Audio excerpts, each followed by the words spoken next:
Ring Ropes and Turnbuckle podcast coming up next. We review Saturday night's main event and we discuss the Masked Man's being revealed. You never guess who it's going to be. We're going to talk about it coming up next.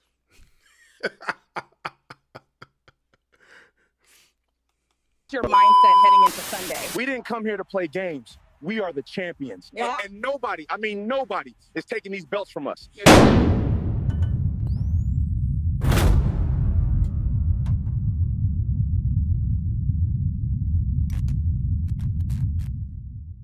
You want the best? You're looking at her. This ain't just a sport, it's a lifestyle. Welcome to the Ring Ropes and Turnbuckle podcast. We are the champions of wrestling talk.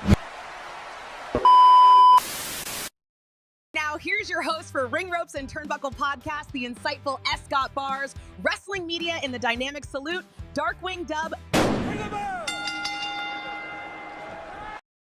Please stand by.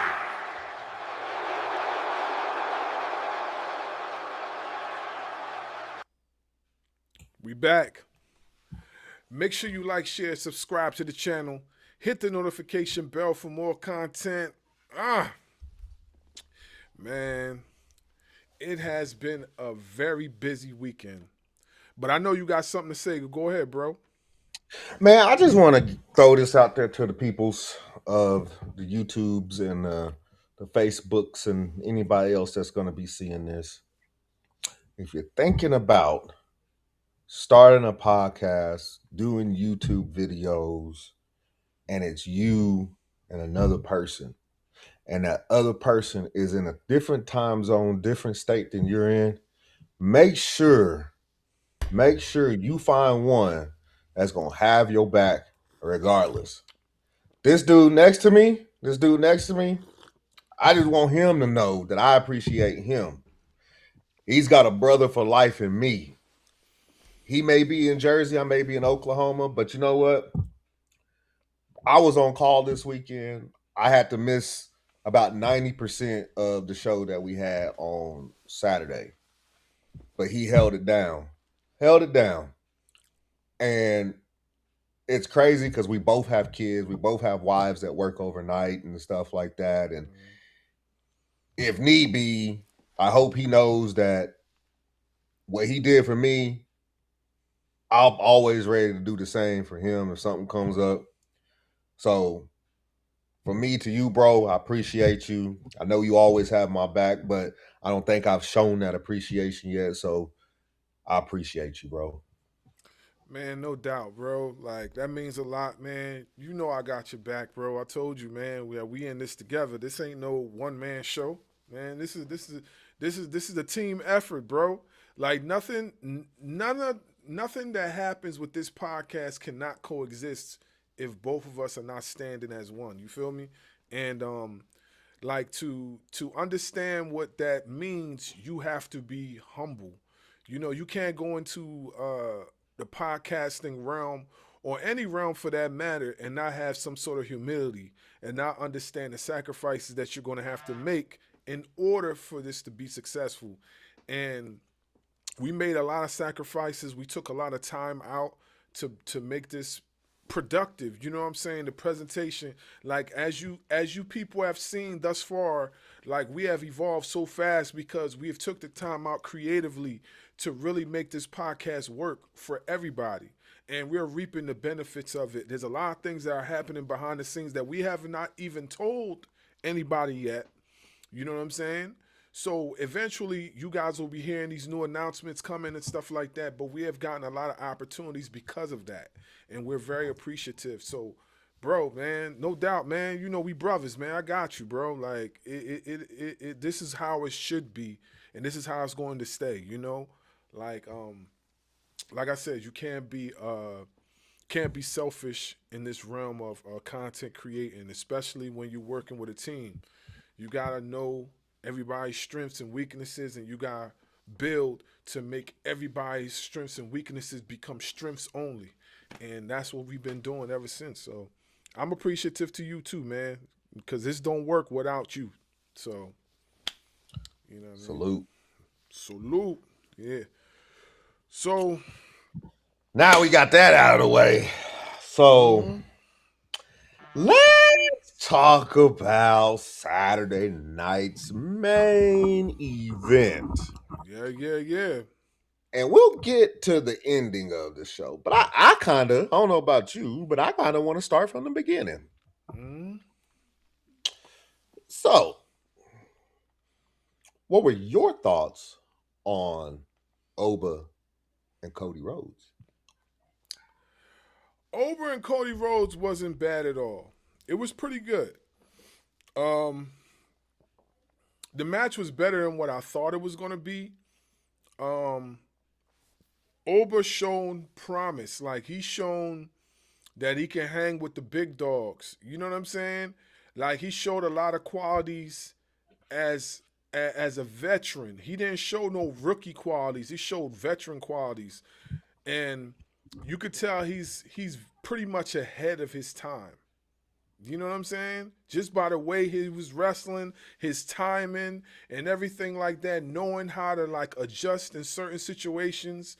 Like, if y'all didn't pay attention, there was one part where it seemed like it was about to be a botch and he adjusted immediately. Because sometimes that happens, like when you're put in the ring with somebody that you're not familiar with, and it just happens just like that. Because lately, that's what WWE's been doing. They've been putting unfamiliar people together. You know what I'm saying? I mean, that's like probably the one part that I could say that they've been doing right, is they've been putting unfamiliar faces together to create new stuff. You know what I'm saying? That's the one thing they've been doing right with NXT. And this goes to show you that, you know, WWE has a promising future when it comes to the NXT talent being called up. Now that we got the some of the positives out of the way, we're going to have more positives, but we got to be honest too, okay?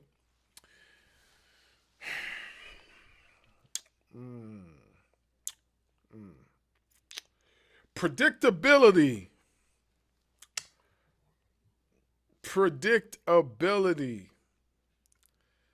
I didn't know where you were going. I'm like, wait a minute. Yeah, predictability. Why did you have Drew McIntyre go and come out there? Why did you do that? Now, mind you, me and you talked about this, and we said that it could possibly have an interference, because that's the only way that you could keep Oba strong. But then again, there's other ways too. Like, you didn't have to put Drew McIntyre in that picture. You could have did something else. You know what I'm saying? Like, it was a bunch of things you could have did, you know, but I understand that was the easiest and safest way. But if you already got a working story where Drew McIntyre can't even be in the building and he's supposed to be suspended, why do you have him showing up on Saturday night's main event? That makes no sense. Because I could have sworn I seen a video where he was at his house and Cody Rhodes just so happens to invade his property. Another predictability. Who has done that in the past? Let me think. Wasn't that Randy Orton doing something like that? Wasn't Triple H doing something like that? Gee.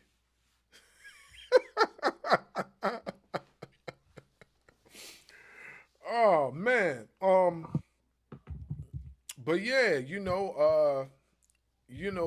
that was just very predictable. I didn't think that was needed. They could have they could have did something else. There's plenty of things they could have done, to still keep Oba strong, but what I did like is he dominated most of that match. And that's how it should have been from the jump. Dominate most of the match, and that's exactly what he did. So I definitely was happy for that. Other than that, the match itself, I gave it and this is not because it was bad. It's just because, like, I just felt they could have did something different. So I gave it a C. Gave it a C plus. You know what I'm saying? Mm. Not because of Mm. Oba, not because of Cody. I just gave it a C plus. It could have, you Mm. know, that's just me. C plus. Mm. You a little harsh on that one, bro, Ham. Hey, I wouldn't expect anything less, honestly. So, I enjoyed the match. It's like we talked about earlier on the phone.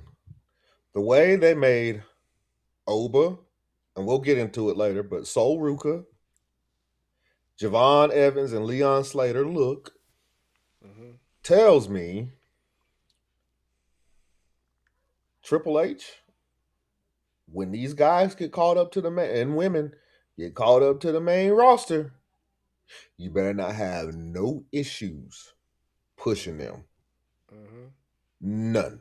Because you're just proving. Like, for instance, Oba Femi.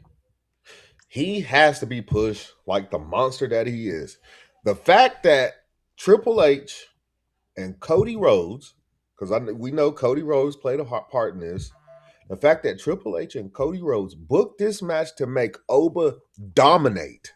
90% of that match was dominated by Oba Femi. That tells me that you shouldn't have a single issue pushing this man to the moon when he comes up. Nope. The match, I already said it, 90% of that match was dominated by Oba Femi. And then when Drew did interfere, Oba dominated him. What did he do? He shoved him to the ground and choke slammed him. There should be no issues when this man gets called up to the main roster. None No issues whatsoever. at all. I don't want to hear no excuses when he get called up to the roster, because this right here shows that you have a promising future with this man. You know what I'm saying? It shows right there. Shows right there. So I don't want to hear no excuses about, oh yeah, we can't find nothing for him to do. No, buddy. There's a lot for this man to do. And there's a lot of people for him to face, too.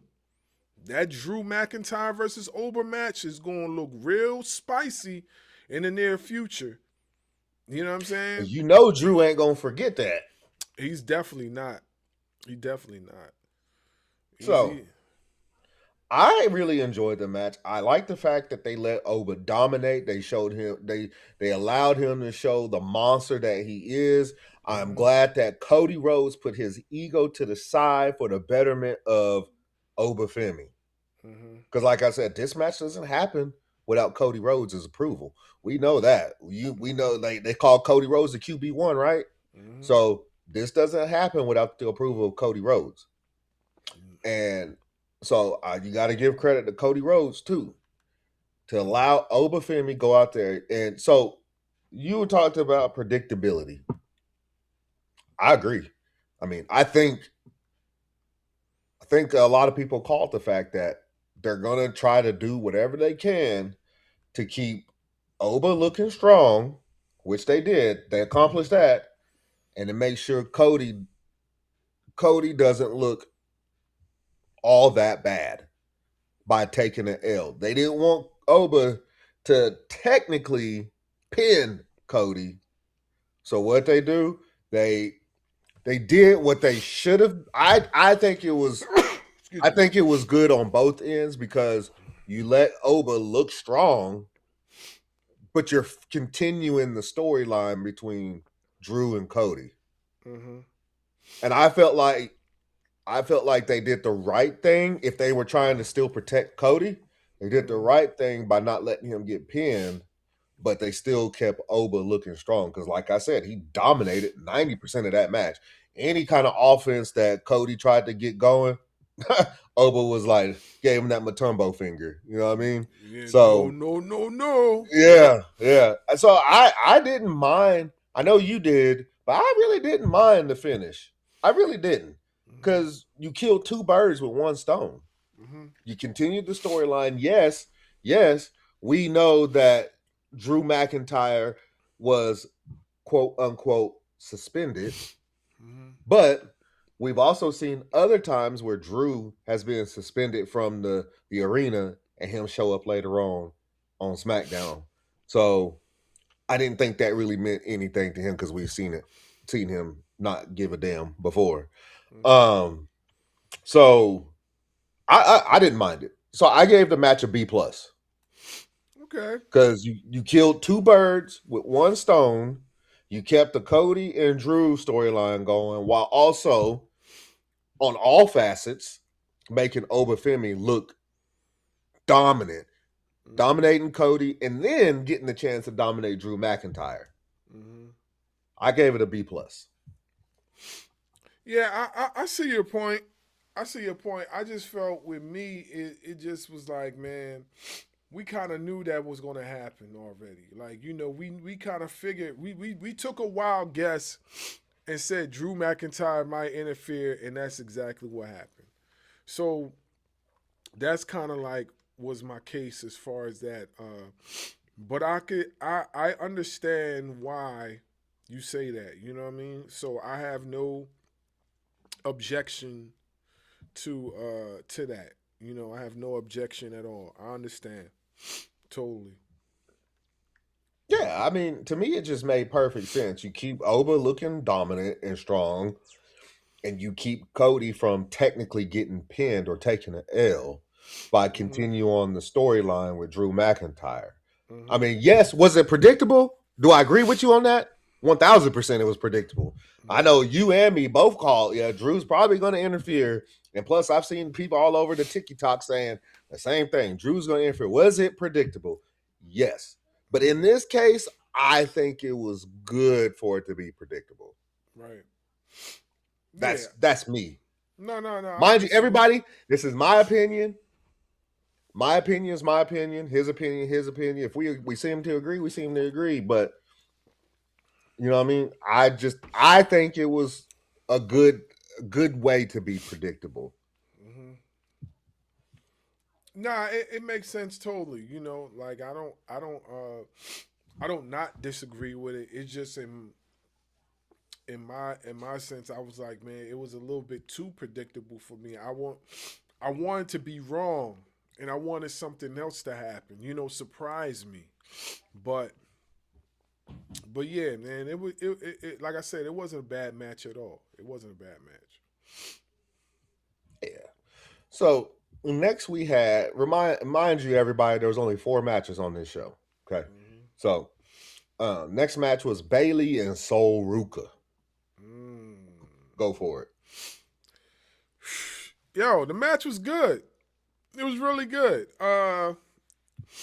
Ruka is like Charlotte Flair on steroids. That's what Ruka is.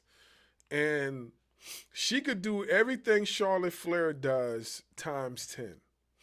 And honestly speaking, that's kind of how wrestling should be. You evolve, the evolution. We heard Swerve Strickland say it best that Javon Evans is better than him when he was that age. That's how it should be. And the wrestlers should not be ashamed to say it. You know what I'm saying? Everybody's gonna get surpassed one day. You know what I'm saying? Jordan didn't keep the scoring title. LeBron's probably sooner or later somebody's gonna pass him too. Like it's gonna happen. That's just the way evolution works. If you got kids, you always want your child to be better than you. You shouldn't be ashamed of that. Like you get to a certain point, and then there's going to be somebody who's going to look at you, get inspired by you, and want to go over the top to show you that they're inspired by you. You could look at her and see a young Charlotte Flair within her. You know what I mean? So, like, yeah, man, Soul Ruka did her thing. The way she caught her with that soul snatcher was like, Chef's kiss. I was like, oh snap, because you really didn't expect her to do it, because she usually when she does a soul snatcher, it's very fast. You don't even see it coming. She moved so she ran so slow to the ropes. I didn't think she was going for a soul snatcher. I just thought she was going to do like a reverse. And then like she ran slow to the ropes, and then she just faked and did the soul snatch out of nowhere. I was like, oh snap! I didn't even see that coming, and she ran extra slow that time. So I thought it was a pretty dope match. Kudos to Bailey for allowing this to even take place, because like you said, you know, if the well-seasoned veterans don't agree to it, then this never happens. You know what I'm saying? So in order for this to take effect, the veterans have to agree to say, yes, I want to have this match. This needs to go down. And not for nothing, Bailey's always been cool with, you know, having new rivalries and new matches. She's always been ready to do that. You know what I mean? So kudos to her for allowing this to take place, and salute to Sol Ruka. She got a promising future. Yeah, 1000%. Again, like he already stated, shout out to Bailey. Um, I was high on the match, but if there's one thing that I can say that I'm sick and tired of seeing is Bailey taking L's. Well, yeah. I'm glad that she decided to put over Soul. Soul, she's earned every bit of it. But I'm tired of Bailey taking L's. So I think next week on Raw we get Bailey versus Roxanne Perez. Mm-hmm. Can we get Bailey a W? Please. I'm so sick and tired of her taking L's. Like even her tag team partner last week on Raw, she took an L. Lyra took an L. Mm-hmm.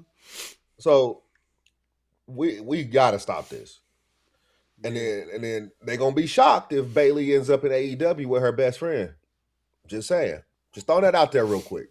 So back to the match.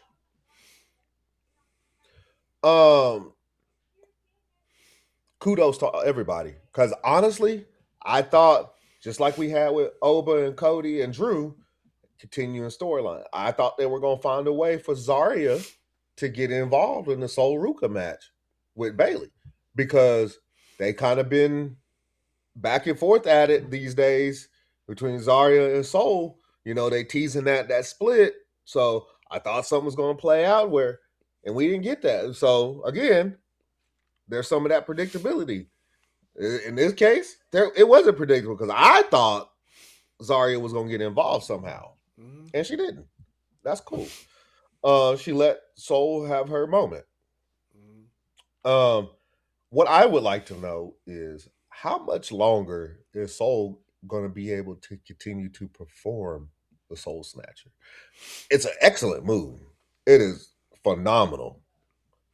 But how long do you think she's going to be able to perform that move? I don't know, man, because like the move is risky. It's very risky. And like one slight move on either side and she could get seriously hurt. You know? It's basically a RKO on steroids, because the reason why I say that is that she's flipping. She's flipping and she has to adjust herself in the air, catch her opponent, adjust their head in enough time to cut them to the ground or to the mat. So like that's very hard to do. Do I think that she continues this move like moving forward, like going towards like maybe like the midpoint of her career, like 30s or something like that, if she continues to wrestle? I don't think she does. I think that she either retires the move or adjusts it. because like it's a very very risky move, and if you're not careful, things can happen. But she's used to stuff like that. She has a gymnast background, so like she's used to competing and flipping like that, in high risk situations. So who knows? Who knows what she plans on doing moving forward when it comes to that move? Yeah, and I'm gonna just throw this out here. I could be completely off base, but don't be surprised if Triple H has her, whenever she does get caught up, start working on a new finisher. Because there's only so many times that you can do that before you slip or something. I mean, hell, we just saw. Never mind. We'll get into it. But so as a whole, I thought it was a good match. I didn't give it as high as I gave Oba and Cody Rhodes because I'm tired of seeing Bailey take L's. I gave the match a B. I'm glad that the veterans are more than happy to put over the youngins and let them showcase their skills. But like I said, I didn't give it any higher than a B because I'm tired of seeing Bailey taking L's. I feel like that's all she's done since the start of the year is take L after L after L after L after L after L. I mean, she wasn't even on SummerSlam.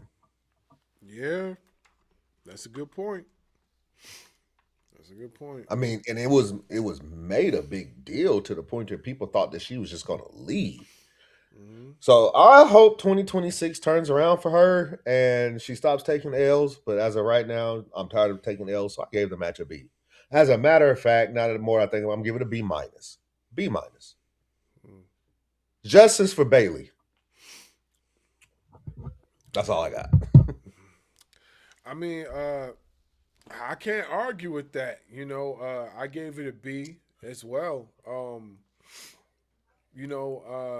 I don't like seeing her lose every single time. It gets on my nerves. Like, I would like to see her get a victory. You know what I mean? After a while, it could frustrate somebody to continue to lose like that, and basically get written off stories and end up in catering, and it can make somebody frustrated. I'm surprised she stuck through it this long, honestly. I'm surprised she stuck through it this long. I didn't expect her to stick through it this long. But you know what? She's a warrior. And I feel she's good enough, she's great enough to overcome the lack of booking that she's been having as of late, and basically get herself back in the picture as far as getting a shot at a title in the near future. I definitely could see her as an Intercontinental Champion for the women's division. They started off well by having somebody like Seth's wife hold the belt, Becky, hold the belt for a bit. I definitely could see Bailey holding the belt. Of course, right now you got Alpha Academy's girl holding it right now. Maxine Which Dupree. yeah, Maxine. Which I don't have much of a problem with. She has definitely improved in her wrestling. She's improved a lot, actually. She improved tremendously.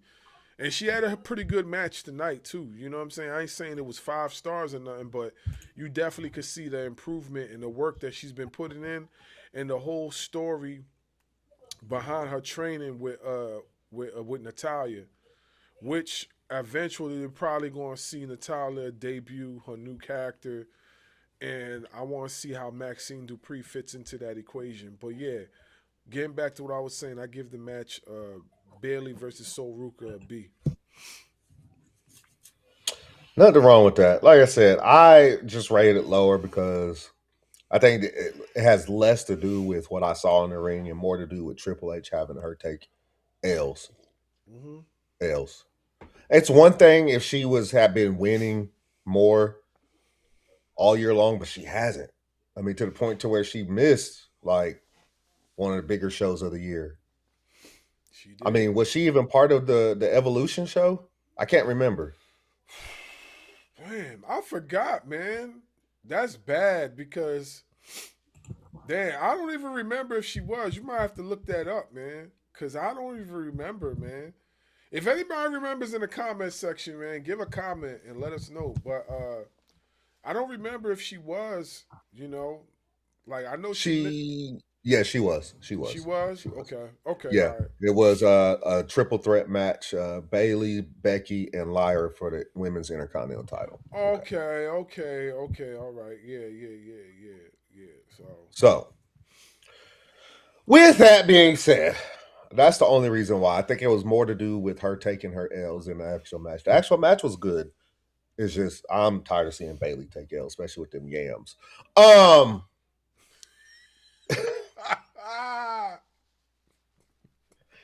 um. I caught So that. next we got AJ Styles and Dragon Lee versus Leon Slater and that boy Bouncy Javon Evans. Take it away. Hey man, listen. Yo, the match was great, man. Uh, from start to finish, it was great. I mean, it had a slight botch in between, but AJ Styles is so great at what he does, right? He made that botch look like that was part of the story. So now people are confused. They don't know if he really botched or if that was just part of the story of what he was doing. Because if you look at what the announcers was talking during commentary, they were talking as if, wow, Javon and Leon came out smoking so much. He made the tag champions a little flustered. So like, so it really makes sense how good, the match was. And on top of that, how great AJ Styles is. You know what I'm saying? To be able to do that and have people like second guessing, like, did he do that on purpose? Did he mean to do that? Or you know what I'm saying? Like, you usually could tell if somebody botched and then you're like, oh yeah, he messed up. But then when somebody botch and then like you second guess it, did he mean to do that? That's how smooth AJ Styles was with it. And not for nothing, you know what I'm saying? AJ's been in the business for years. You know what I'm saying? Before Javon was even born. Before Slater was even born. So it's like he could do a botch or two. You know what I'm saying? Like, and he's getting ready to call it quits himself. So like, yeah, he's allowed to do that. But yeah, those boys were smoking the whole entire match. They did great against Dragon Lee and AJ Styles. I definitely gave that match an A. Regardless of the botch, I thought it deserved an A. Those guys really showed veteran qualities. Not for nothing too. When AJ botched, what did Leon Slater do? He rolled up and pinned him. That's what veterans do. They don't sit around confused like, ho. Nah, he didn't do that. He didn't do that. He went straight for the pin. So yeah, that was dope. Take it away, man. Let me get this message. So go ahead, talk to the people. I'll be right back. I got you. So he talked about AJ's botch. Let me remind everybody that AJ is also 48 years old. 48. He's been doing this for a long time. And he's such a perfectionist that when it happened, I was like, did that just happen? Is this real? Did he? Because he played that off like, bro. So AJ Styles is the true professional. And then, like my bro said, for Leon Slater to go in there and try to help him out and just pin him so he can kick out and they started it all over. I mean, professionals. The match as a whole was amazing. Between Dragon Lee doing his thing, AJ Styles doing his thing, that boy Bouncy, yeah, doing his thing. And that 450 senton that Leon Slater does is a thing of beauty. I absolutely love that move. It's risky, but if anybody can pull it off, it'd be him. Nobody else is going to pull that off. Maybe Ricochet or Will Ospreay, but that move is pretty. And then the Javon cutter or the OG cutter or whatever it's called, I like that too. If you're Triple H, once again, I know Leon Slater is TNA for now, because more than likely Leon Slater is going to be signed to WWE, just like Joe Hendry and Jordan Grace. Mm-hmm.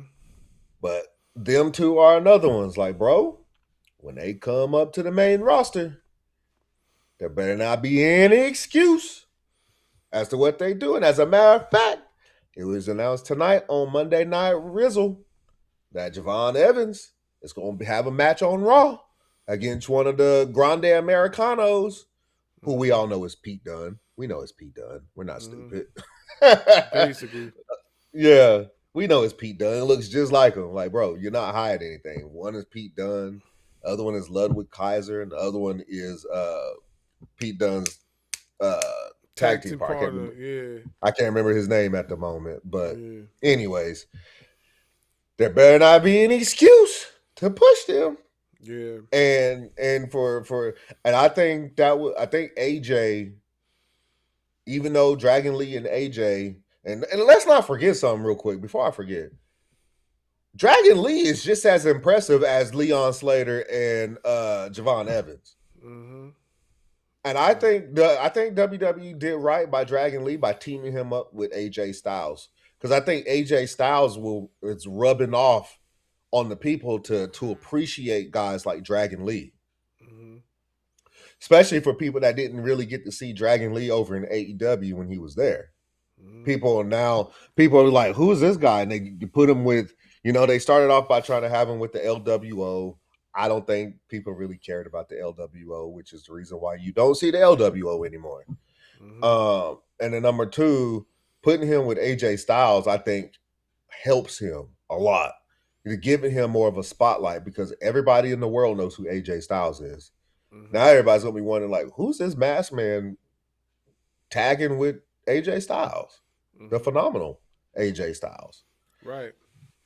So I gave the match an A+. Mm-hmm. I thought, even beyond the quote, because I don't like using the word.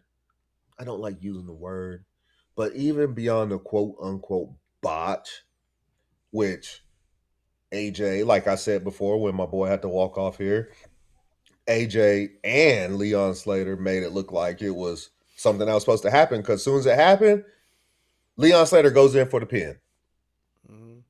gives them a chance to reset, and so to me, I gave it an A+.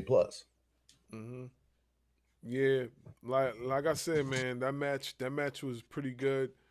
I see nothing wrong with it. They definitely both teams did their thing.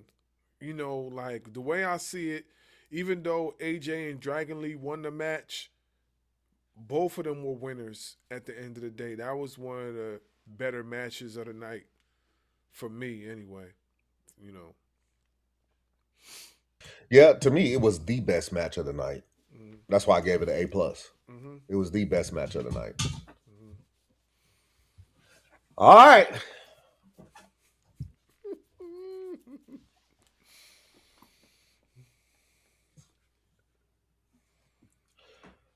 All right. Y'all know what's next. Mm-hmm. Mm-hmm. Y'all know what's next. John Cena and Gunther. The I Ring mean, General. the Ring General. I,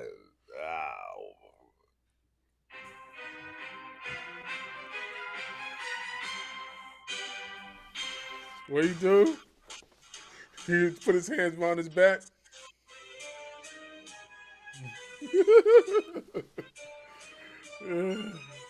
Yeah, you want to go first, or you want me to go first? bro. I mean, we can just tag team it and just go. Just Okay. go. Because I know we both got a lot to say. We can just tag team it and go. So if you want to kick it off, go for it, bro. Okay. So I got a lot to say. A lot of y'all gonna be mad at me, but Fuck I'ma 'em. just Here it is. keep it a buck. John Cena needed to lose that match. Simple as that. He needed to lose that match. Look, if you ain't paid no attention to, if you have not paid attention to how the tour was going, the tour started off hot, and then it went into it got shredded up. The tour was like this, a bunch of papers, and it got thrown into the shredder. That's how his tour was going towards the midpoint. It started off red hot, and then it went into the shredder. You know what I'm saying? And the reason being is because of poor booking and lazy writing. Lazy writing. You know, the booking and the writing go hand in hand. You know what I'm saying? If you book a poor match and you're not writing a great story, then both of them are going to fall flat. You know what I'm saying? And that's exactly what happened with his tour. You know, Cena could have won a lot of matches during his tour, but this wasn't one of them. In order for you to create a great heel, and not for nothing, WWE has been looking for a diabolical savage of a heel, something like Randy Orton was years ago when he was punting people. That's what they've been looking for, and they got it with Gunther. John Cena just literally gave him the handoff pass and said, here, take the ball and run with it, my guy. You are the next man up. That's what John Cena did. And I don't see nothing wrong with what he did. A lot of y'all feeling salty. As you can see with the video I posted, y'all feeling salty because Gunther beat your hero. You know what I'm saying? And not for nothing, I like John Cena. You know what I mean? But I'm not going to stand here and say that he deserved to win that match when the whole point of his story going towards the end was, I don't have much to give anymore. So at some point, you're going to say, if I'm saying that and I'm telling you I don't have much to give anymore, what do you think is going to happen when the pressure busts pipes? Yeah, I'm going to give in. I'm going to give up. I'm not going to continue to fight no more. I got no reason to fight anymore because I've proved myself already. That's the whole point. If y'all wanted him to beat somebody, he should have beat Brock Lesnar the last time they faced each other. That match he should have won. Did he win that match? Absolutely not. He was supposed to win that match. That's the match he should have won. He didn't win that match against Brock that last time they faced, which was just recently on his tour. He didn't win that match. He should have won that match, but he didn't. You know what I'm saying? So Like, these people don't understand, bro. These people don't understand. It's like there's not too many wrestlers that are retiring that go out with the W. Like, we get it. The Undertaker went out with a W.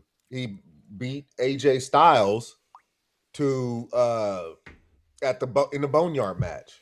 mm-hmm. But the thing is that we didn't know that was going to be his last match. Mm-hmm. We didn't know that. Mm-hmm. Then people are going to say, well, what about Sting? Sting, reports have already come out. Sting didn't want to win because he understood how the business works. It was Tony Khan, the Young Bucks, and Darby Allin that pushed for him to win. He didn't want to win. He didn't want to win because that's how the business is. You go out by putting somebody over. Mm-hmm. Yep. John Cena put over Gunther. John Cena, as I've been trying to read about it throughout the day, it looks like that this was John Cena's idea. People were trying to blame Triple H, and that's why he was booed and stuff, but it looks like this was John Cena's idea. Mm-hmm. So I don't give a fuck what anybody has to say about it. You're retiring. It's been like this for a while. If Ric Flair and Shawn Michaels, two of the greatest of all time, my GOAT is Shawn Michaels, can both retire with an L, what makes John Cena any different? Yeah. Well, mm-hmm. If you want to talk about, not to cut you off, but if you want to talk about like wrestlers that should have won certain matches, then we could all rewind back to when Brock Lesnar faced the Undertaker. And it was against the Streak. We all wanted the Undertaker to win. We thought Undertaker should have won, but you know who said that he didn't want to win the match? The Undertaker. He didn't want to win the match. Brock Lesnar didn't even want to beat Undertaker for the match. He didn't want to beat Undertaker. You know who made him beat Undertaker? Vince. And we spoke about this on the phone. Vince. Yeah, Vince McMahon is the one that pushed for Brock Lesnar to win. Because if you remember on the documentary, the Undertaker's documentary, it was changed the day of the event. It was changed the day of. It was always built for the Undertaker to win. And then the day of the event is when it changed. He thought it should have been either Bray Wyatt or Roman Reigns because Brock Lesnar didn't need that rub. Brock Lesnar didn't need that. He already had all the heat because he's Brock fucking Lesnar. He thought that either Bray Wyatt or Roman Reigns. If it was me, it should have been Bray Wyatt because of the character that Bray Wyatt played. Yeah, exactly. I agree with you 110%. It should have been Bray Wyatt. But you see the point? You see the point? You started off Gunther. First of all, let me say something to the IWC real quick. Let me say something to you IWC folks real quick, okay? Let me say something. Stop disrespecting Gunther, okay? Stop disrespecting the Ring General. Stop disrespecting Gunther. Stop it. I see some comments in the comment section. Oh, I don't like the way Gunther wrestles. Yo. Shut up. Shut up, okay? Shut up. Shut your non-facial commenting face up, okay? Let me tell you something. Gunther is a throwback, okay? Gunther don't need all the flashy moves. He don't need to do the hurricanranas. He don't need to do the spin wheel kicks. Gunther is a non-flashy wrestler.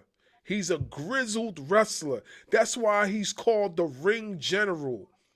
He's a Bob Backlund. He's a Dean Malenko. He's all the throwbacks, all in one. You start going back to the 80s, the early 90s, that's Gunther. Did you ever see Malenko do a lot of high-flying moves? He did one or two here and there, depending on the situation, which we have seen Gunther dabble with a little bit. But he mostly grounded his opponents and submitted them and beat them out of submission. That's what Gunther is. Stop trying to make this man be something that he's not. Get over yourselves, people. Let that man eat. WWE has been looking for a super heel for God knows how long. And me and you talked about this, bro. They've been looking for a super heel, and now they got one. Cena just gave him the pass, gave him the alley-oop, and he went and dunked the ball. And y'all mad at him for that? Like, I don't get you guys' logic. I don't understand you guys' logic. Y'all mad at Gunther for that? He's like, boo, Gunther. Stop crying. Stop crying. Yo, man, it was so funny to me, bro. When I posted that video, all these people were mad, posting the mad emoji at me and all this stuff. I was laughing, looking at my phone. Ha, ha. Listen, this is what I was doing. That's what I was doing. I was laughing at all of y'all. It was so funny to me. It was so funny to me. Because that's what's supposed to happen. It's called evolution, people. He is passing the ball off to Gunther. Gunther is the new Brock Lesnar. And if you really want to keep it a buck, we got two Brock Lesnars in the WWE because we got Oba and Gunther. So just imagine Oba and Gunther having a match. Man, that is going to sell some tickets.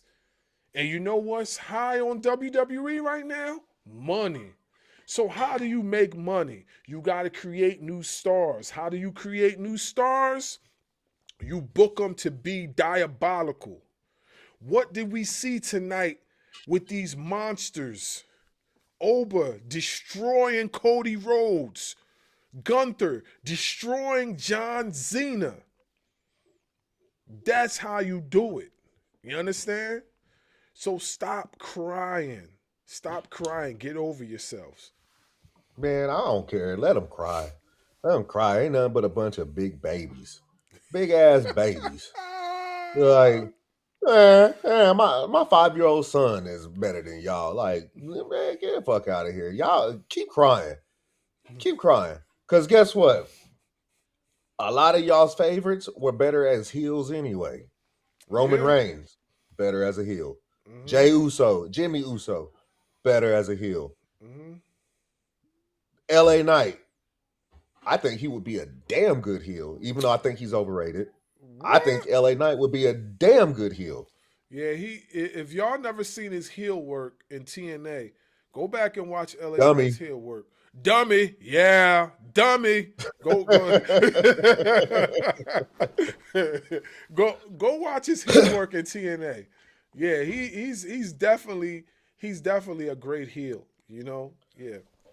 And I think Oba is going to be a fantastic heel, but it's like you said a little bit ago. If there's one thing that they have monster baby faces. Cody Rhodes is a monster baby face. You know what I'm saying? LA Knight right now is a monster baby face. Mm-hmm. And one thing that this company has been missing for quite some time, I'm going to say, I know we talked on the phone. I said 09 Randy because that dude was straight diabolical. Mm-hmm. But after that, Brock Lesnar beating a streak turned him into a monster heel, right? So Brock Lesnar, Randy Orton, Kane, the demasked Kane. That dude was something fucking else. Mm-hmm. Mm-hmm. I mean, some of the most devilish shit that you could do, the unmasked Kane was doing it. Yeah. Mark Henry, the Hall of Pain, putting people in the Hall of Pain. Bob Backlund, like you brought up. Roddy Piper.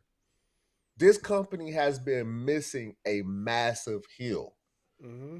And they have got to capitalize off of Gunther having this massive amount of heat on him. Mm-hmm. Because they just created a monstrous heel. And that's what this company has been missing. And if they really want to dig into having monstrous heels, you keep Gunther on Raw. There's your monster heel on Raw. And what do you do on SmackDown? You bring Obafemi up, put him on SmackDown, and there's your monster heel over there. Mm-hmm. I mean, I'm sorry. The guy who says he's the bringer of war, he's the ruler, a mountain that you can't conquer, Mm-hmm. that is heel work. Facts. And people ate that shit up. Not to mention, Ober's walk when he walks to the ring. Like that walk, bro.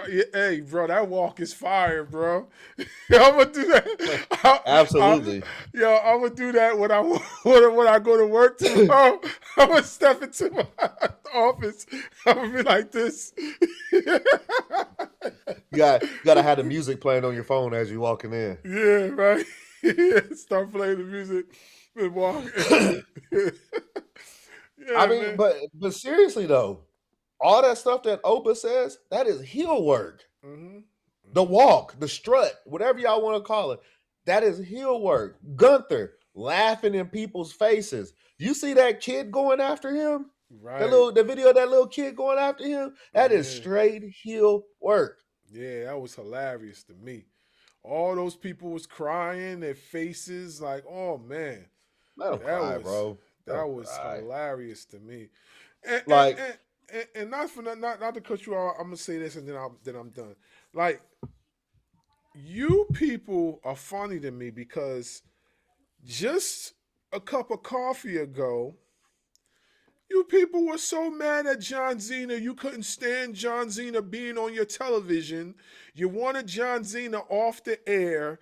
All you folks were crying about it. And now all of a sudden, oh, I miss John Cena already. And yada, yada, yada. You fans don't know what you want. You don't know what you want. You complain.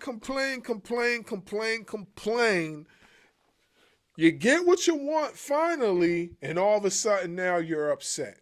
Y'all didn't want him on the TV. He said it during his heel run. He said it. Y'all, you fans and John Cena have a toxic relationship. He spoke facts. It is true. Very toxic. You know what I'm saying? Like, if I don't like something, what do? I don't watch it. But y'all can't help it. That's just I remember the people in the crowds, you can't wrestle. Mm-hmm. You can't wrestle. So now y'all want to bitch and moan and groan about, oh, he should have did. But it wasn't that long ago where y'all was chanting at him like, Cena sucks. You can't wrestle. Cena sucks. All this other jazz. Like, yeah, he ate that up because of the professional that he is, but it really wasn't that long ago where y'all were chanting that. Yep. It was like a cup of coffee ago. Y'all started talking about that, and now all of a sudden y'all upset. All these emotional posts and thank you this and I'm sorry to see you go that and like and not for nothing. You know the people that are being sincere that are doing it, but a lot of y'all not being sincere. Not at all being a lot of you guys, especially some of the content creators, you're not being sincere. Y'all never really liked Xena to begin with, so just keep it a buck. Just say y'all didn't like him. That's it. But for the ones that are being sincere, which we could tell, you know what I mean? Like, he did have a strong influence on WWE. He had a strong influence on professional wrestling, period.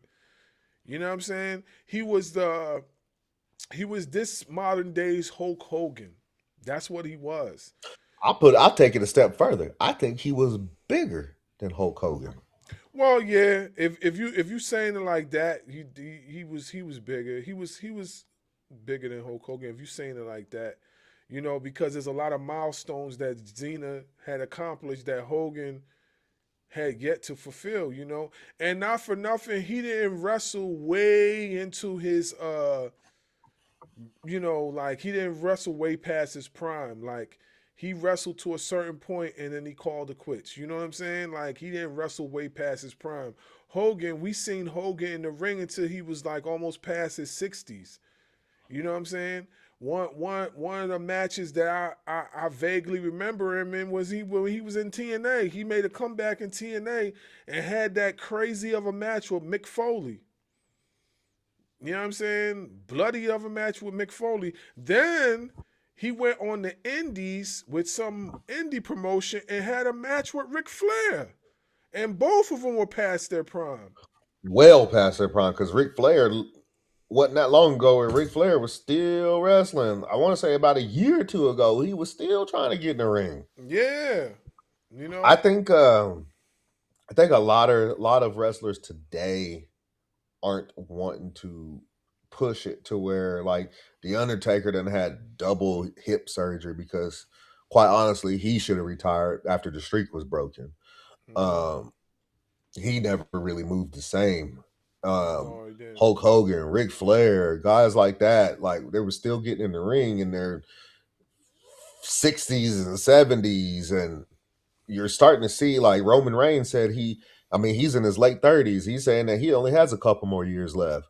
I mean, AJ Styles is 48 years old. He's about to be on his last run. John Cena is retiring before the age of 50. Chris Jericho, he's about to be on his retirement run. I mean, I think so. I think we're starting to see more wrestlers call it quits before their bodies give out.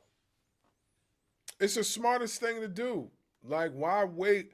Why wait until you have passed? You know what? You know what I mean? Like, call the quits early so you could be able to, like, have a life.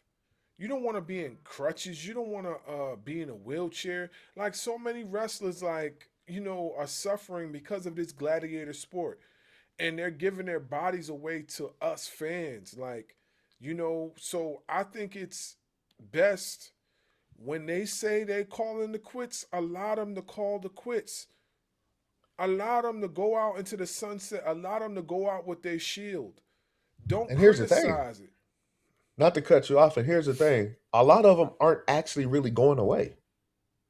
We saw that John Cena signed a 5-year deal to be an ambassador. Exactly. So he's still going to be on TV, really? Yeah. Sting is still working with AEW.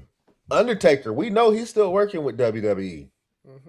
Shawn Michaels, we know he's still working with WWE. Hulk Hogan, before he passed away, was still working with the WWE, albeit nobody really cared because of his. Anyways, so a lot of these wrestlers, they don't really go away. Yeah. They still show up. We still see the Undertaker come out on TV. Hell, he came out after the Cena match ended. Yep. So they don't really go away. They're just not wrestling anymore. Yeah, I just feel like, fans just need to respect the fact that, their childhood heroes need to call the quits so they can move on to something else. You know what I mean? And that's just the way it is. Stop complaining. Let these people ride off into the sunset and do something else with their lives. John Cena has a promising future in the movies, on the movie screen. Look at Batista. Him do that. Batista, The Rock, just Batista. But here's the thing. Batista is the perfect example. He got his retirement match. He got it how he wanted it with Triple H, and he said, "That's it. Yep. My future is in the movies." Yep. We haven't seen him since. Exactly. And not for nothing, you're seeing the professional wrestlers become these pop culture icons. Like, now we're getting sneakers named after the wrestlers now. Did y'all know that the wrestlers are signing deals with Jordan and other Roman sneaker Reigns, companies? right? Roman Reigns. Roman Reigns got his own sneaker with Michael Jordan. I don't know what they're gonna call them, the Air Bloodlines. I don't know what. I don't know what the Air Romans. The Air Romans. I don't know what they're gonna be calling them joints, but like they're getting their own sneakers. Like, there's life outside of professional wrestling. So when these guys want to say they want to retire, let them. Let them retire. AJ Styles said that he's not going to keep going until his body breaks down. He's going to retire before he turns 50. And guess what? They are, from what I've read, they already planning his retirement tour. Mm-hmm. I think the word that I don't like to use happening to him on Saturday night's main event, Mm-hmm. I think that probably highlighted that he's probably on the verge. And then if you watched Monday Night Raw, that stare down that he had with Gunther, I was like, oh no, is he going to retire AJ too? So I'm like, bro, I'm just saying, like you said, like, let these wrestlers retire. Mm-hmm. It's like we let Michael Jordan retire, not once, but twice. Yeah. Not twice, but 3 times, Mm-hmm. because he came back with the Wizards that time. Mm-hmm. I mean, we let Kobe, we let him retire. We let Magic get one final run and then call it quits. Larry Bird, all the greats we let retire.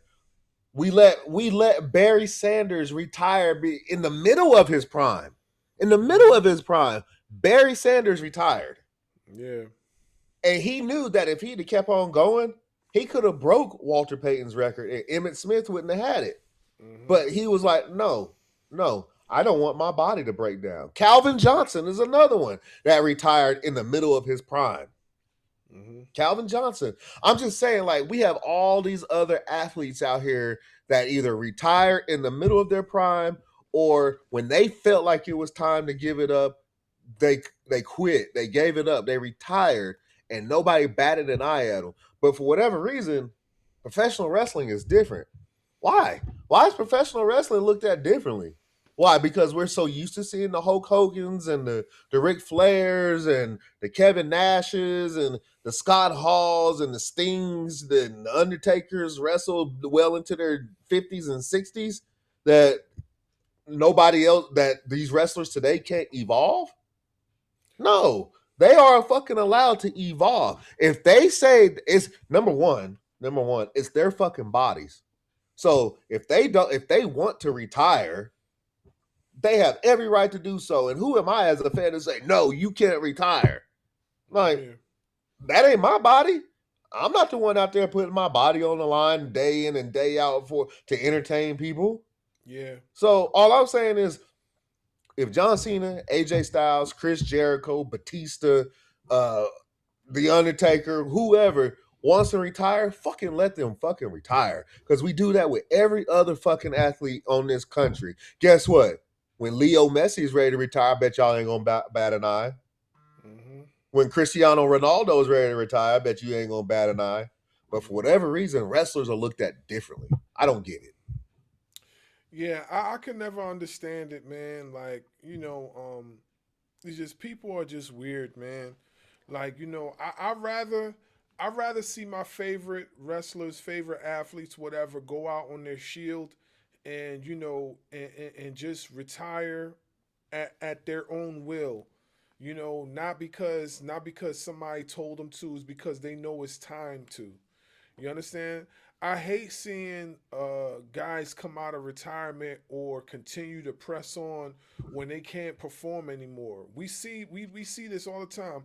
One of my favorite boxers is Mike Tyson. I hate, like, as great as Mike Tyson is, right? As great as Mike Tyson is, it is inspiring as it looks for him to be in the shape that he's in and still move like that. There's certain mechanics when it comes to movement like that.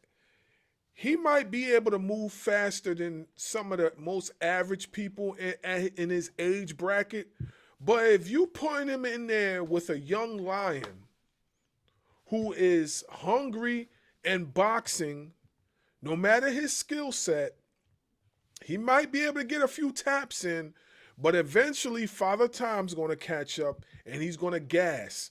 Now, every now and then you might see something where, the old guard puts down the young guard. You know what I'm We saying? saw that with George Foreman. Speaking of boxing, we saw that with George Foreman back in the 90s. Yeah. But how many times you actually gonna see something like that though?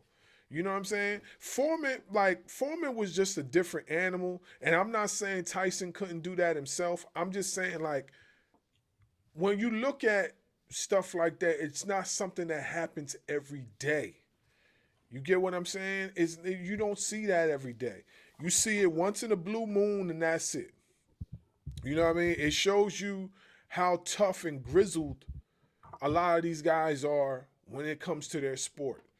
I don't want to see, people like Xena or The Undertaker or whoever wrestle way beyond their prime and look crazy in the ring. I don't want to see that. You know what I'm saying? Like, I'd rather just see them retire, go off into the sunset, and enjoy their life.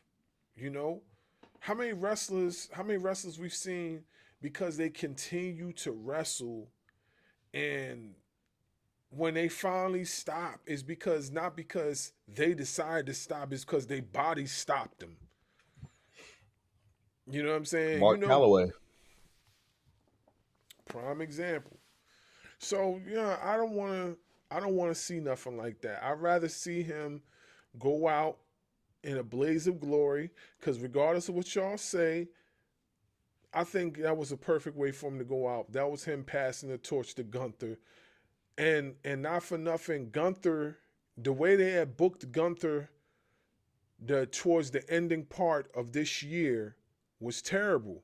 So the way they could get him back to the promise that he was before, was to book him this way. Not for nothing, the last few bookings for Gunther was pretty good, with exception of what happened to him earlier in the summer and beyond that point, before his match with Uso and all that other stuff. You know what I'm saying? The booking of him hasn't been that good. So this is a way to get him back to where he need to be. And not for nothing neither, just to show you how much faith they have in Gunther, he hasn't lost that many matches. He hasn't What lost. was this? What was the statistic that said like 80% or something like that of his time in the WWE is spent as a champion? Yep. And you know who else you could put in that class? Oba. You know who Hmm. else you could put in that class? Brock Lesnar. So that's why it's so important to have people like that, because they're dominant forces. Now, I'm gonna be honest with you. I'm gonna be honest with you, because I seen some posting. I don't know if it was fantasy booking or whatever, but if they have Gunther retire Brock Lesnar, that will be the ultimate diabolical move if he retires Brock Lesnar. He already retired Goldberg. Who did retire before that? He retired Goldberg. He retired two people, I believe, before he got to Xena. So what better way than to have him retire Brock Lesnar? That would be dope if we could see that. You know what I'm saying? But who knows? Who knows? That's just wishful thinking. You know. So like I said, we could go on and on and on and on about this, but you guys know how we feel about it. But there is I something. hold on, real quick, real Go, quick. go I ahead. want Go to ahead. say something real quick about the people that are crying about because his moniker was never give up. I'm gonna put it to you like this: yeah, he had a moniker, never give up, but he also had hustle, loyalty, and respect. Right? Mm-hmm. Hustle, loyalty, and respect. Hustle. He said he mouthed it to the people. I gave it. I gave all I had to give. That's what he kept on doing. I gave all I had to give. There's his hustle. Loyalty. He is loyal enough to the WWE to because I know there were some people out there say, "Oh, this retirement run has been garbage. He should just once his match is over, should just sign a contract and go to AEW and have a real send off." No, John Cena's always been loyal to the WWE, and he showed his loyalty by signing a 5-year contract to be an ambassador to the WWE. Mm-hmm. Respect. He respects this industry enough to take an L on his last match and take an L and give the rub to somebody who's going to take this ball and run to the moon with it. Mm-hmm. So look at it like that too. Instead of saying, "Oh, he said he would never give up," it wasn't about him giving up. It was about his body saying, basically, he's saying that I can't do it anymore. I gave all I had to give, but I'm not going anywhere. I'm not going anywhere, but I want to give this guy the rub. Look at it like that too. John Cena has so many sayings, but if you're going to rest on well, he said he would never give up. He also had hustle, loyalty, and respect too. And I think that his respect for this industry outweighs never giving up. Because this industry is what gave him the ability to go to make movies and do everything he's able to do outside of wrestling. It was wrestling that gave him that. So what a better way to give back to wrestling than showing the respect by putting over somebody like Gunther. Now, as far as what you saying, I've been reading reports that when Brock Lesnar is ready to retire, they're going to try to push Obafemi to do that. Okay. That would be diabolical if they did choose Gunther, though. Like, oh my, you retire not only Goldberg and John Cena, but you retire Brock Lesnar. Oh, that would be wild. But like I said, I've read that they may try to push that after the showing that he had on Saturday Night's Main Event. That they may try to push that to Obafemi. Yeah, I honestly, now that I think about it, Gunther already had two. Let Oba get one. Let Oba get at least one. You know what I'm saying? So yeah, if Oba does it, yeah, that would be dope. That still would be diabolical. That still would be diabolical. If if it's one monster retiring the other, that still would be diabolical. So yeah, let him get at least one. You know what I'm saying? Before we close out, though, there's like two more things I want to discuss. And I want to discuss these real quick because I know we probably not going to get the opportunity to talk about it again until we have our state of professional wrestling end of the year review. When is that? I can't remember. We'll talk about it. Okay. So, first thing I want to discuss, I don't want to talk about the whole Monday Night Raw. I just want to talk about the one talking point is the revealing of the mask of the guy in the hoodie, which was Austin Theory. We kind of already knew that. We already knew that. This is why. Predictability. Yeah. This is why I hate the internet so much. Because we knew this weeks and weeks and months ahead before they even revealed it. I'm saying months. We knew this weeks before it actually took effect that he was going to be the guy. Now, it didn't say he was part of the Vision yet, which he's most likely going to be part of the Vision, but it didn't say that yet. But I want to add this little tidbit. What if there's more than one mask guy? What if there's more than one?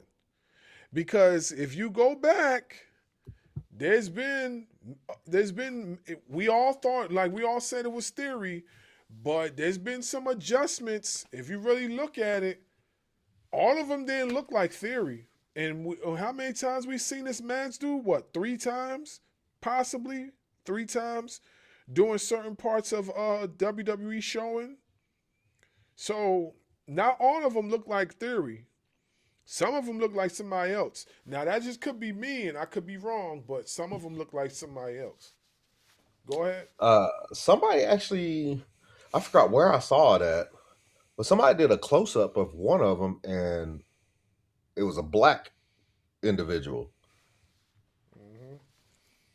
And we haven't seen a certain tag team on TV in a little bit. And some people out there were saying Montez Ford. There you go. You go. I mean, that's not set in stone. That's not something like I know for a fact that Montez Ford was one of them. But I'm just like, where's the Street Profits been? Where they been at? Nah, you're absolutely right. I agree with you on that. I definitely agree with you on that. Like, we haven't seen the Street Profits in a minute. We haven't seen them in a while. But like I said, man, that was predictable. We already knew who it was gonna be. Let's just see what happens moving forward and just go from there. I really don't have a judgment on it just yet because, like I said, we just now seeing it was Austin Theory, which we already knew. So let's see what they do with Austin Theory. Let's just see what they do. A lot of people are clowning him now because he got the hair, the buzz cut now. You know what I'm saying? They say it's a downgrade. He don't look like $1,000,000 no more. Listen, man, just wait and see. Stop I thought complaining. the haircut was more shocking than him. Yeah, yeah, yeah. I could say that too. Yep. Yeah, but let's wait and see. See what And happens.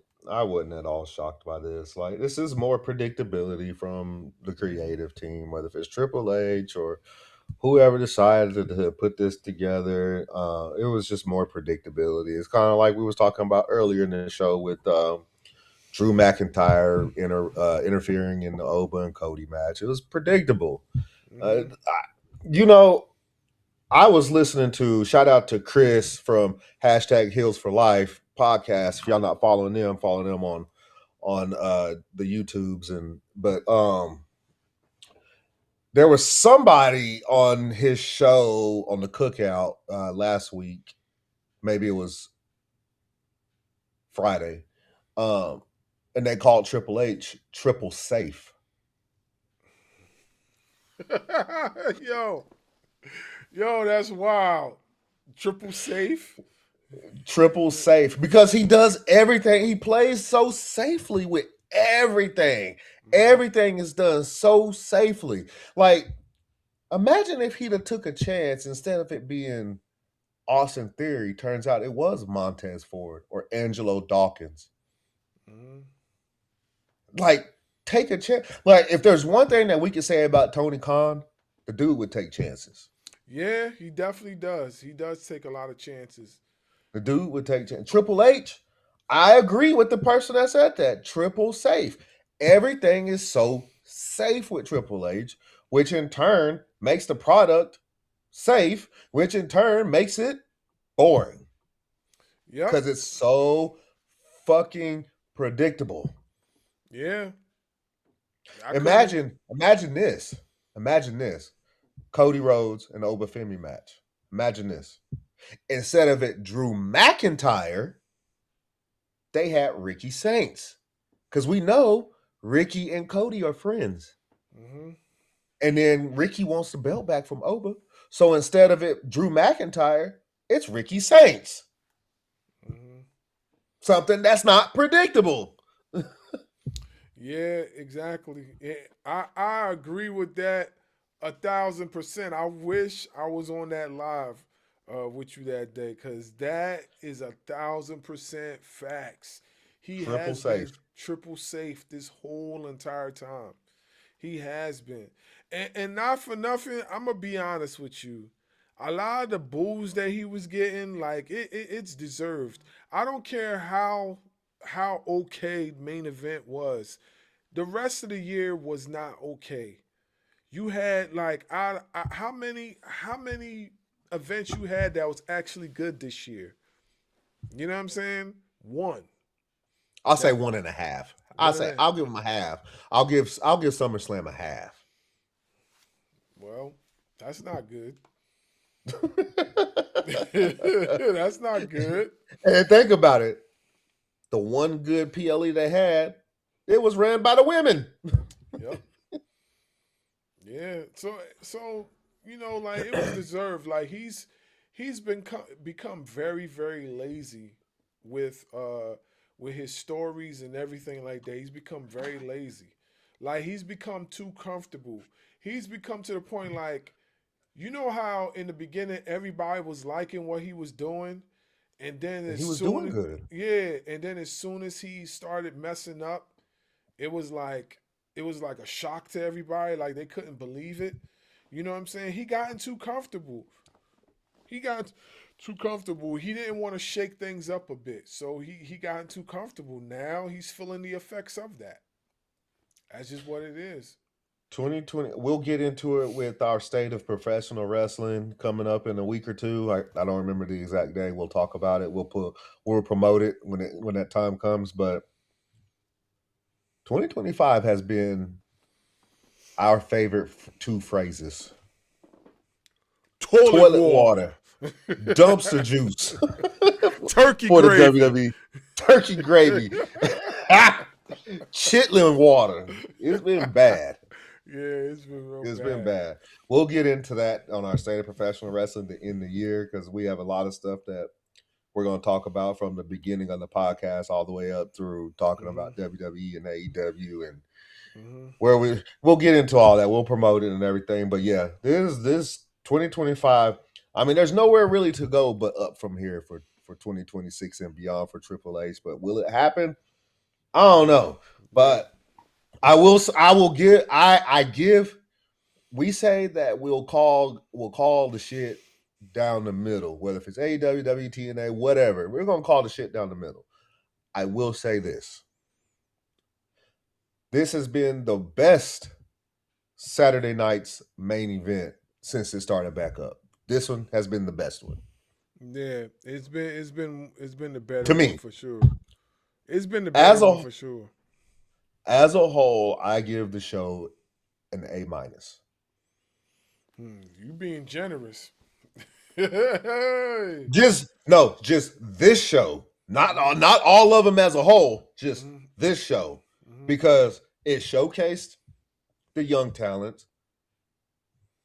It showcased the older talents because it showed that Cody can still go. Cody has no problem letting the young guy, Obafemi, shine. And neither does Drew McIntyre, because Drew McIntyre also had to agree to be shoved down the way he did and chokeslammed by Oba. It shows that Bayley can still go if Triple H will let her go. It shows Sol Ruka is the athlete that we all know that she is. It showed Leon Slater and Javon Evans. It showed Dragon Lee. It showed off Dragon Lee. It showed that AJ Styles, minus that one word I don't like to use, can still go if he wants to. Yeah. And it also showed that if they want to build a monster, they can. And that's exactly what they did in Gunther. So as a whole, for just this one particular Saturday night's main event, I gave it an A-. Yeah. As far as this event, I give it a B-. I was straggling the fence of getting it a C, but I gave it a B-. You know, I gave it a B- due to the fact of what my partner just said, which was showcasing the new talent. You know what I mean, and basically being not afraid to have them look good. So for that, you get the B-. You know, otherwise than that, it would have got a low C. That's what it would have got for me. But and one thing I forgot, or that we forgot, shout out to The Miz, too, for letting Joe Hendry shine a little bit. Yeah, I forgot about that. Yeah, definitely. I know Joe Hendry kind of got some shine at WrestleMania with Randy Orton, but they could have just left it at that. But instead, you know, R-Truth, shout out to R-Truth, shout out to The Miz, gave Joe Hendry a little shine. Yeah, for sure. Yeah, that was good. That was good. Before we cut out of here, did you see the Street Fighter trailer? I think you sent it to me. Okay. I'm gonna give you my thoughts because I know already, you know, there's been a lot of reaction to him, and due to copyright restrictions, I don't want to show the video of the Street Fighter trailer on our actual podcast, but I would definitely like to give my opinion. And, you know, just real quick. So, I'm going to say this. Being an avid gamer myself, especially back in the day with Street Fighter, I definitely believe that they did it justice this time. if anybody has seen the Street Fighter movie back in the 90s, listen, I don't care how good Jean-Claude Van Damme looked as far as Guile, that joint was still toilet water. Okay? Listen, real quick, not to cut you off, real quick. I want to point something out real quick, real quick, and then I'll let you finish and I'll give my thought. Mind you, Guile is supposed to have blonde hair. Mm-hmm. Jean-Claude Van Damme didn't have blonde hair. Nah, it was more like a brunette. Yeah, that's what he had. He had like a more brunette color hair. That's what he had. Mm-hmm. You know, yeah. Look. I could tell a lot of you guys did not play Street Fighter as a kid because y'all just started playing Street Fighter, years ago. Like now, y'all didn't start playing Street Fighter back when it in its inception when it came out in the late '80s, and then it began to catch fire in the '90s with Street Fighter 2 and all that type stuff. I could tell because if you go back to the original game, it had the quirky animation.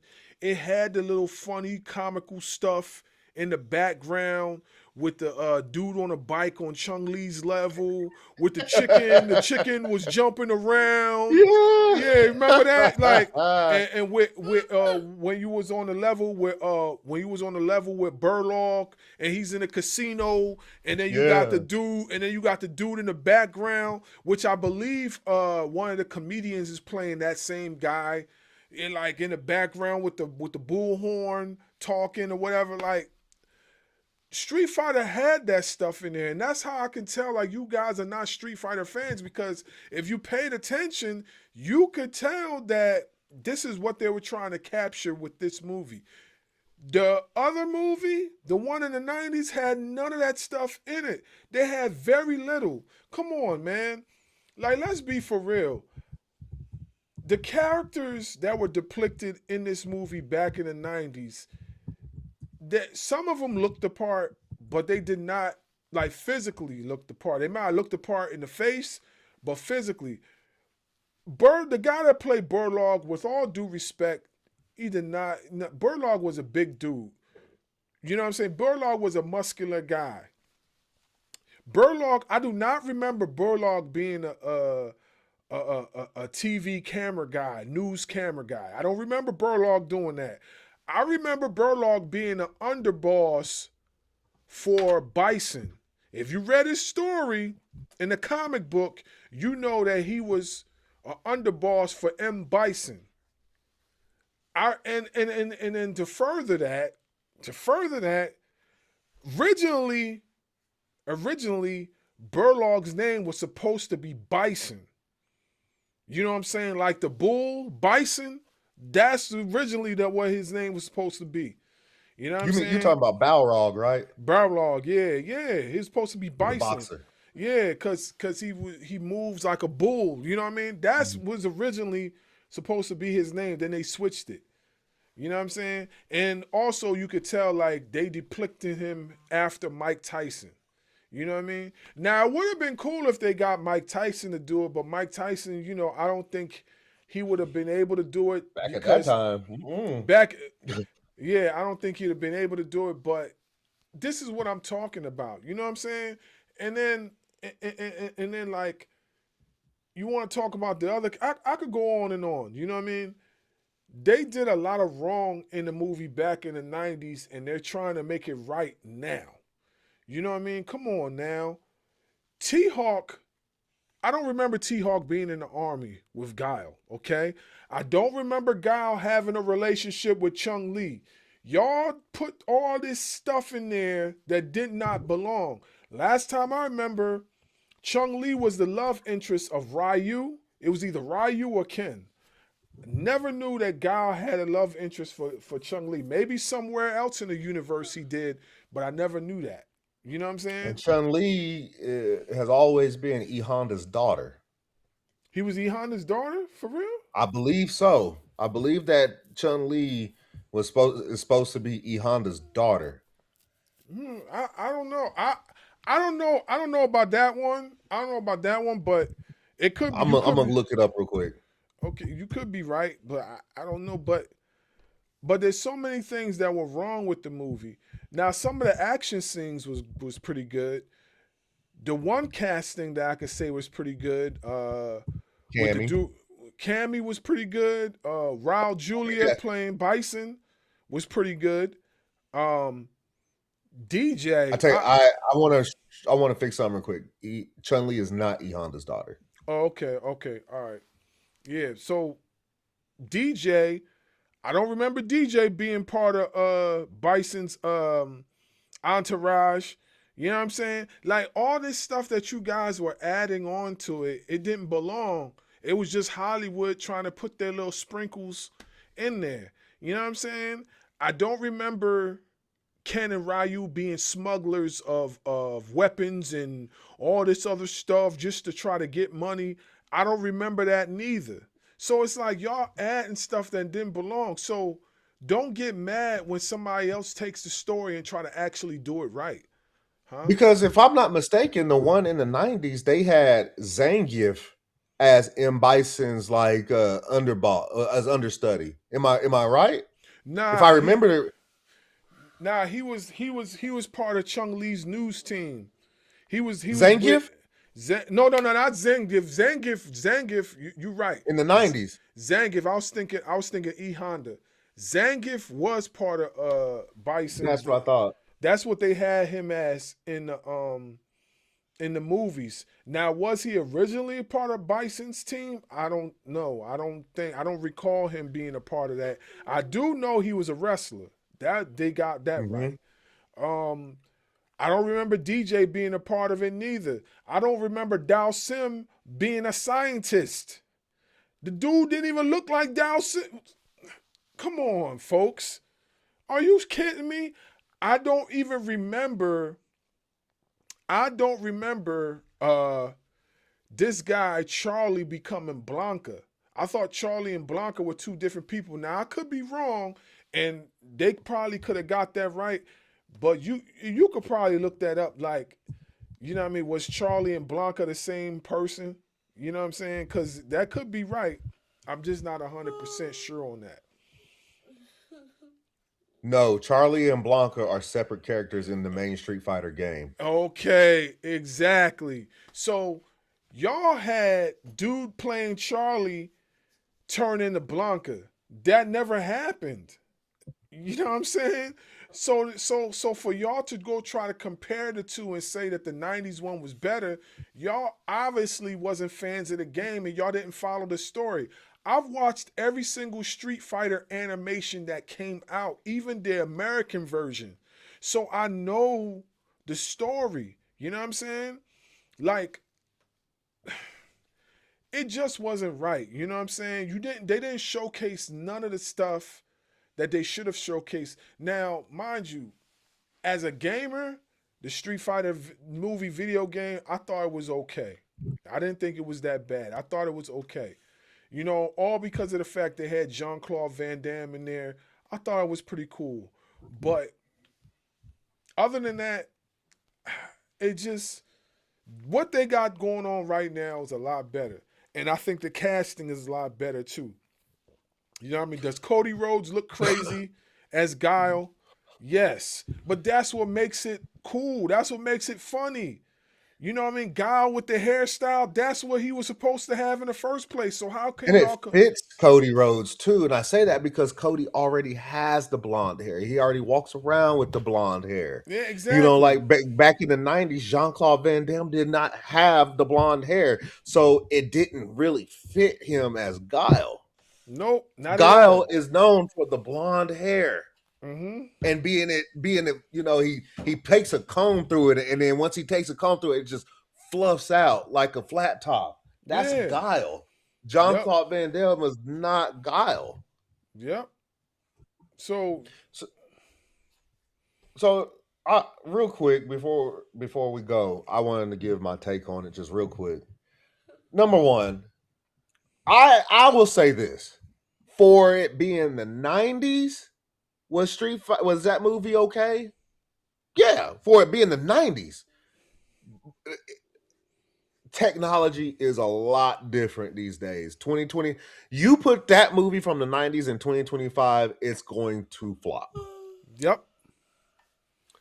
So now we got 2025 version of Street Fighter, or 2026. It'll be out next year. To everybody bitching and complaining about who's playing what, like Akuma, I want to preface this by saying, let it fucking play out. Yeah. Let it play out. If you're that low on it, how about this? You go into it with low expectations. That way, when it's good, you're actually surprised. Mm-hmm. I don't mind it being partially animated and partially live action. I think the problem is that Mortal Kombat has y'all spoiled because they were able to do Mortal Kombat as more of a live human kind of thing. But it's like my boy said over here, this is Street Fighter. Street Fighter and Mortal Kombat are two totally different things. Mm-hmm. It's just like, if y'all remember, I used to love, especially Street Fighter 2 on the Super Nintendo. That was my shit. Mm-hmm. Go back and look at the graphics. It's supposed to look like that. Mm-hmm. It's supposed to be goofy looking. Mm-hmm. I don't see a way that you make Blanca look like Blanca without it having some kind of animation to it. Yep. I agree with you. Yeah. Because the dude in the 90s didn't work. You already heard it. Charlie was not Blanca. Blanca Yep. didn't work for me. It didn't work then. So there has to be some kind of animation. To me, M. Bison didn't work. Was he evil? Yeah, sure he was evil. But I mean, a lot of the moves we saw one move M. Bison did in the video game in that 90s movie. And that was like that spinning punch he does where he's flying and spinning and punching him. I think we saw that in the 90s. But other than that, he got his ass whooped by Guile. Mm-hmm. M. Bison is supposed to have lightning and all kinds of stuff. And we saw, I think the most that we saw from the lightning from M. Bison in the 90s was his eyes started glowing. Yeah. Yep. That's not M. Bison. Yeah. M. Bison is supposed to be unstoppable. Yeah. And if the movie was so good to you, how come they canceled part 2? They were supposed to do a part 2 because if you remember at the end, when they went to the cutscene, Bison was about to come out of that whatever rubble that was destroyed. He was about to jump out because all that stuff, those chemicals and stuff, gave him his powers. Mm-hmm. You know what I mean? So they canceled it. That just tells you right there how bad it really was.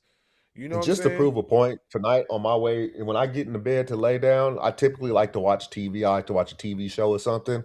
When I'm laying down trying to relax, go to sleep, I'm going to turn on Street Fighter. And I'm going to watch the 90s version. Mm-hmm.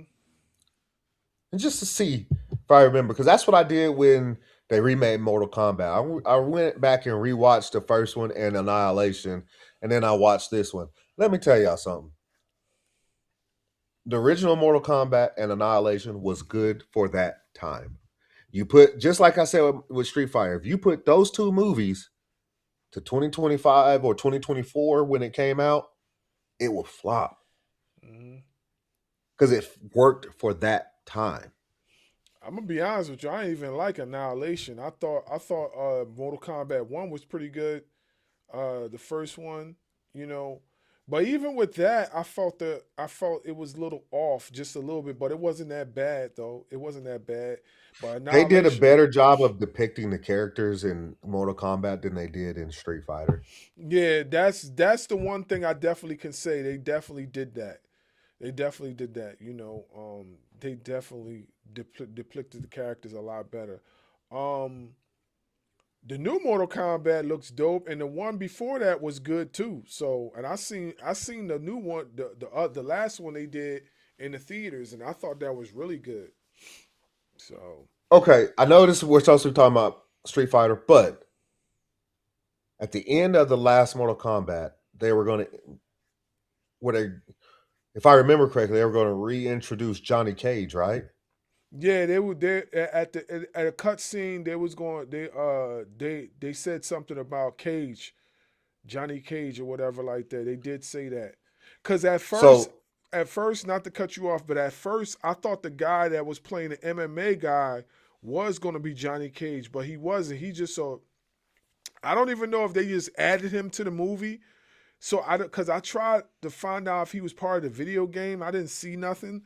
So I think he was just an add-in. You know what I mean? Because he was an MMA fighter, but he was supposed to be like a descendant of Scorpion or whatever like that.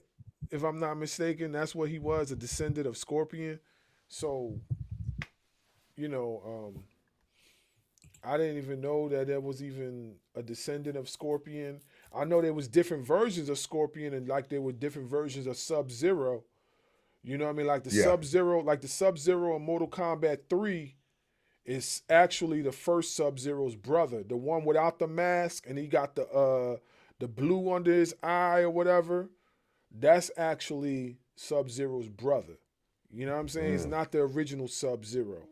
So that's what I'm saying. Like, you know, but like I said, man, I think it looks pretty good. Your new Street Fighter. I can't wait to go see it.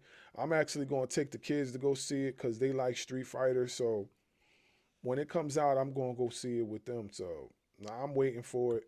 Plus, they like the fact that Roman Reigns is playing Akuma, and they like the fact that Cody Rhodes is playing Guile. So we watched the trailer a bunch of times. He was like, oh, I want to go. So one thing I will say is that for the life of me, I swear for the Lord, Lord, they better,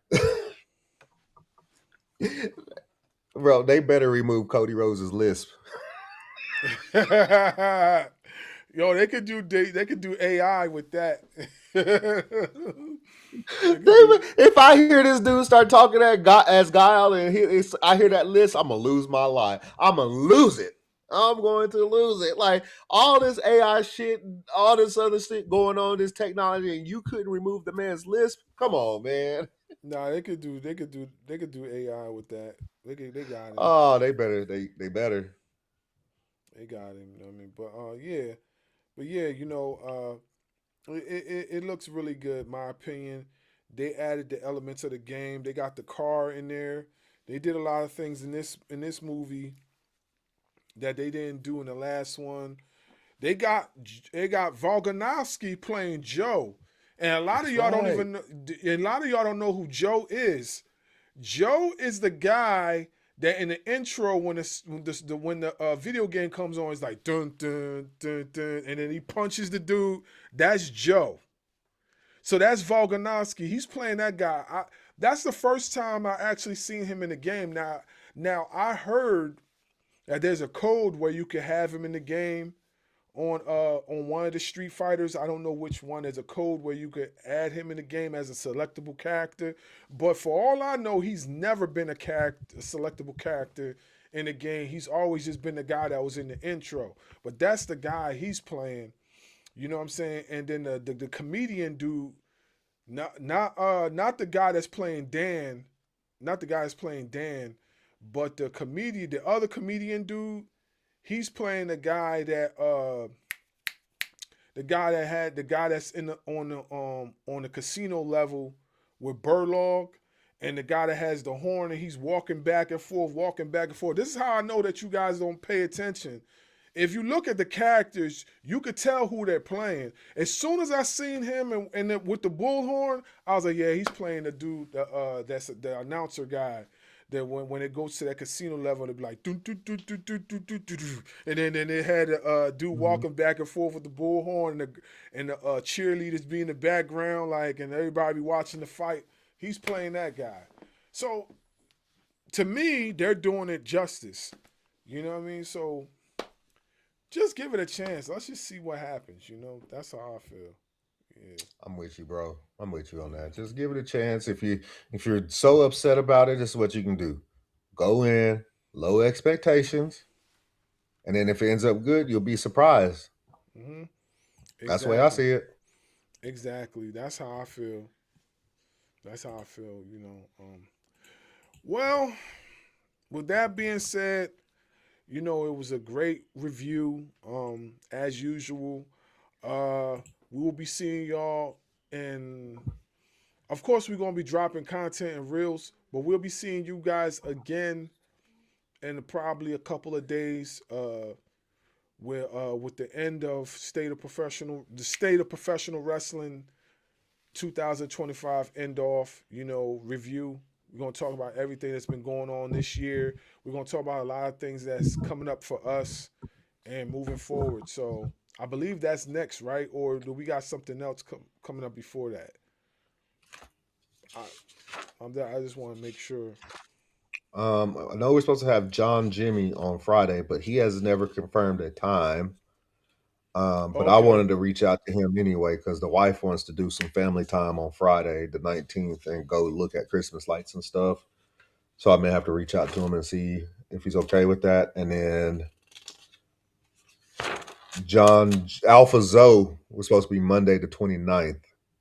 Okay. At 9:30. But we can end the show real quick and I can look into in Alpha Zoe. All right. Okay. Well, with that being said, we'll be back with another one. Ring Ropes and Turnbuckle Podcast. We'll see y'all again soon. Yo, Robert Mason here, and the fire in this arena is unreal. And I'm Molly Finwick. We are the Ring Ropes and Turnbuckle commentary team bringing nonstop action. And that wraps up another explosive edition of the podcast. Join us next week as the road to the championship continues. This is the Ring Ropes and Turnbuckle Podcast, your home for real pro wrestling talk.